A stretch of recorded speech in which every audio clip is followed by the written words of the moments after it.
Do you want to know the untold truth about negotiating with narcissists? I'm going to tell you what they are. There's actually more than one, and I know what they are because I have dealt with narcissists in negotiating for more than 20 years. So I'm spilling the secrets in this video. You will not want to miss this.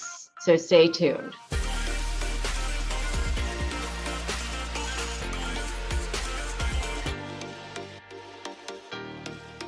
Okay, so I'm Rebecca Zung. I'm an attorney. I'm a narcissist negotiation expert. I have been dealing with narcissists for more than 20 years in my career.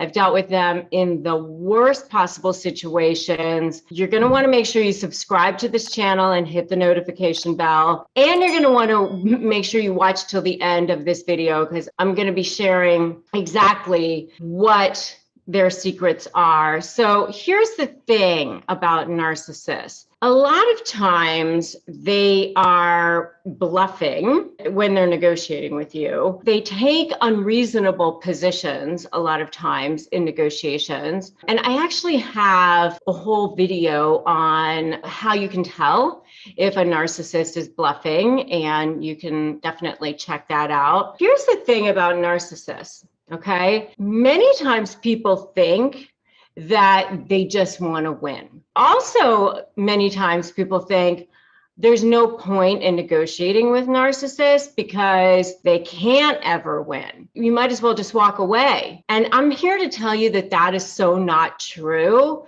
I have helped thousands and thousands of people actually beat narcissists. For sure. A lot of times they're just a whole bunch of noise. A lot of times they'll sit there and say, come on, bring it. I can definitely beat you. Here's a funny story, actually. I had a situation where, I had a guy who, this was actually a modification of custody situation where he was so used and abused by his ex. And he was just so constantly in fear of what she was going to do next, lie about next, say next. He would just find out things like from the doctor that she just made appointments, did all sorts of things, didn't even know that she was getting ready to change medications, do things with the doctor. And then he would find out from the school, his child had special needs, that she was getting ready to make all kinds of changes with the IEP, the individualized education plan with the child. She was just basically unilaterally making all these decisions about his child, not involving him, going around telling everybody he was a deadbeat dad when he wasn't.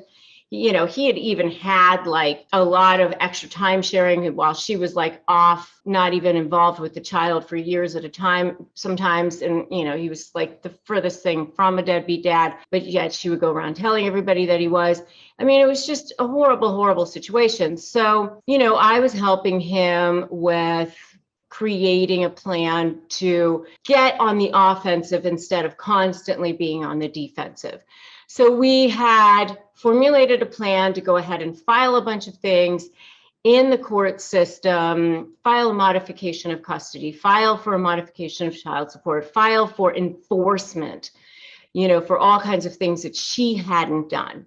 So, there's a difference between enforcement and modification and all that sort of thing. So we had formulated a plan. We had filed all these things at the court. We hadn't even served her with any of this yet, but yet somehow she found out about it. So she sends him this email like, go ahead, bring it. I can't wait. How come you haven't served me with it yet? Basically trying to take the wind out of his sails. It really spooked him. He was like so nervous about the fact that, oh my God, she already knows about it. Here she is posturing, even though she didn't even have a good position. She's just like trying to create a lot of upset. This is what they do. They try to create a lot of upset, even if they don't have a good position. That's one of the things that I want to share with you. They actually create a lot of upset, even if they don't have a good position. They just want you to be spooked. They're really good at posturing. They're really good at saying these things to you so that you can be spooked. And so that's what happened. But we just marched forward, and I'm telling you what, she ended up begging him to settle, begging him. And she ended up signing everything over. And we ended up getting 100% of everything that he wanted at the end of the day. And he could not believe it. He could not believe it. And we had to like almost force him to stay strong, force him. He was so nervous the whole way through. But now he is in the exact position that he wanted to be in. So that's number one. Even if they don't have a good position, they create a lot of upset just to get you to continue to be spooked. All right, that's number one. Number two is they will overshoot their positions sometimes. They'll continue to take these ridiculous positions because they think they'll be able to continue to get away with it. It will eventually catch up with them sometimes. Their lies will eventually catch up with them a lot of times, and that becomes your leverage. But you have to be smart enough to figure out how to use it against them. And that's what I teach you comes in, by the way. And by the way, I want you to understand that for those of you who are using a lot of what I teach you for divorce, and I know a lot of you who are watching me are, I want you to understand that there is a huge difference between no fault state. Some of you think that that means that fault never matters.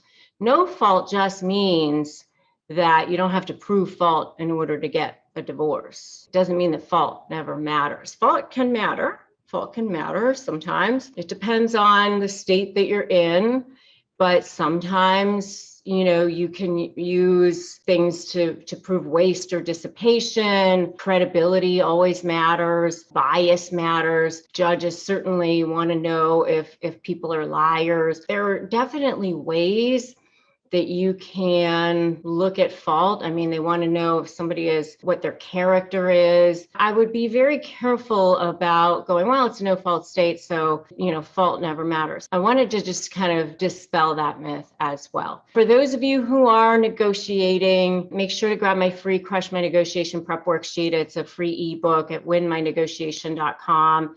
Make sure you subscribe to this channel for more free information. Subscribe, hit that notification bell. Join my free private Facebook group, Narcissist Negotiators with Rebecca Zung, for lots more support from each other. So you can join a community of people who are supporting each other. And if you like this video, give it a like, give it a share. Drop me a comment. I want to know if you are so ready to take them down. Put that in the comments. Take them down. Right? They don't have to win. We can win. The good guys can win. That's what we're here for. We can slay this. Slay is my brand. Remember, today's a great day to start negotiating your best life, and you can definitely do that too. So I'm Rebecca Zung. I'm so glad that you're here, and I will definitely see you in the next video.